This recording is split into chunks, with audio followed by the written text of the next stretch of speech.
The history of world. It is divided into three phases: ancient, medieval, and modern. The earliest phase all across evolved through the usual phase of Stone Age, undergoing Paleolithic, Mesolithic, and Neolithic phases. The process did not follow simultaneously everywhere, but the process remained the same in this order only, almost every part of the world.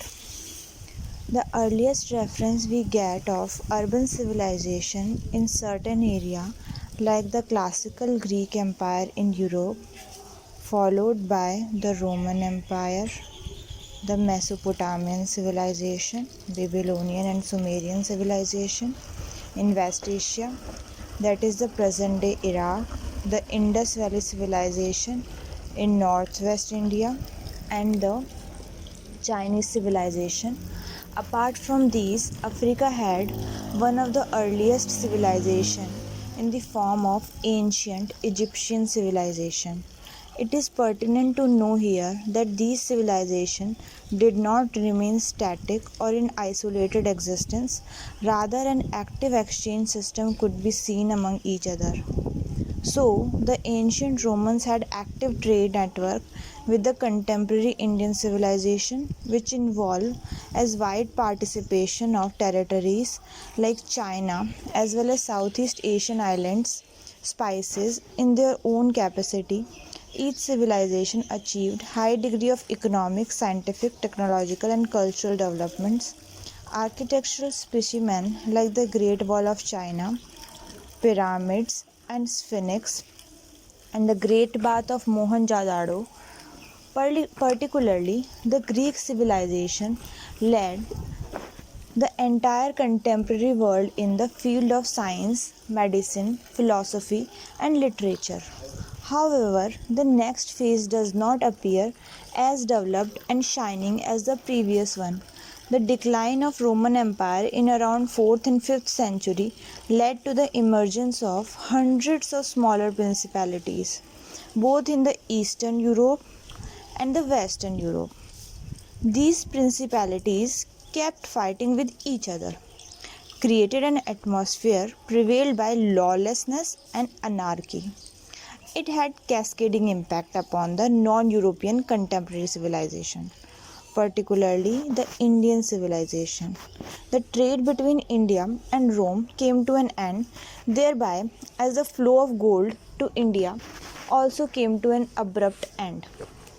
The Indian economy suffered adversely, leading to decline in secondary economic productions, decay of towns and cities, as well as decline in use of coins and currencies in Europe as well as in India. Self-sufficient closed village units emerged, with agriculture as the mainstay of economy or sole economic occupation.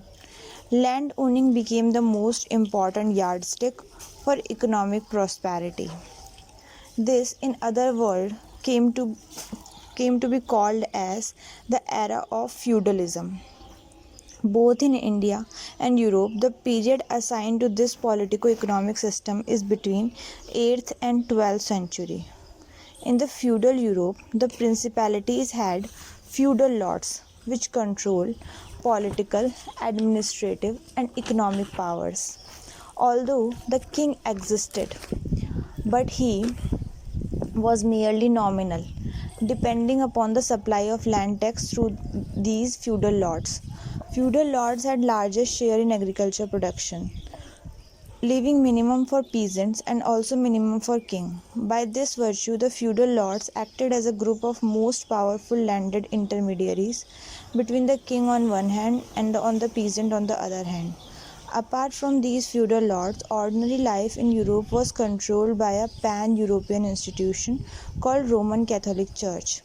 Church not only have huge property across Europe, it was completely exempted from any state taxation.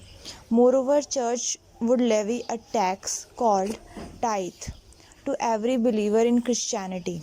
Above all, authority and reach of the church moved beyond the political boundaries of individual states of Europe. The church controlled the education system and thereby controlled the contemporary thought process of Europe. It ensured that the education system was to be so designed and imparted so as it continued to serve the interest of the church. Therefore, beliefs like the surface of the earth is flat or that this earth is in the center of the universe were deliberately propagated. Church taught the principle of destiny as to be the absolute controller of one's life, which could not be altered howsoever good or bad deeds a person committed. Improvements could be brought in only in the next life if good acts are performed in this life. Therefore, it may safely be presumed that it was in the interest of the church to continue with a closed world, where the church would remain as a most influential and powerful organization.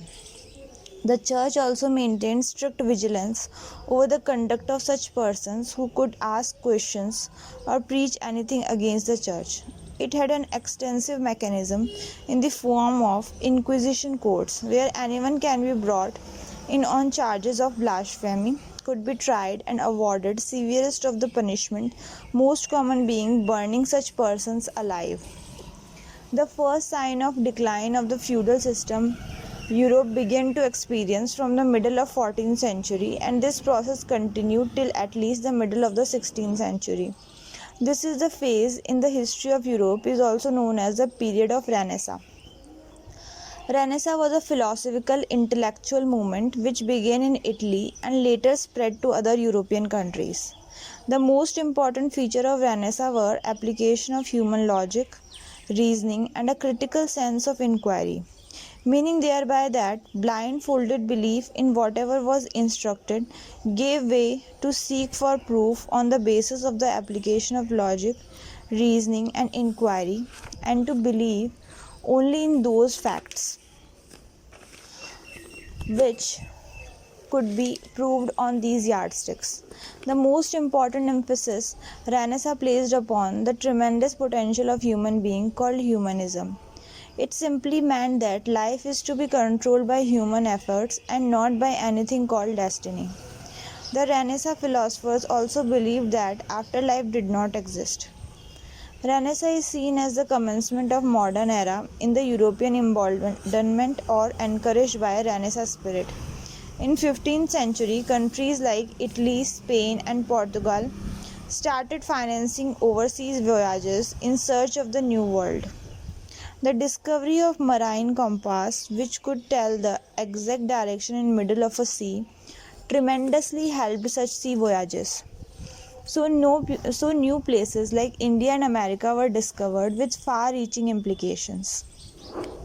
Firstly, existence of human life outside Europe without the presence of church system gave a shattering blow to the notion of centrality of the church system in universe.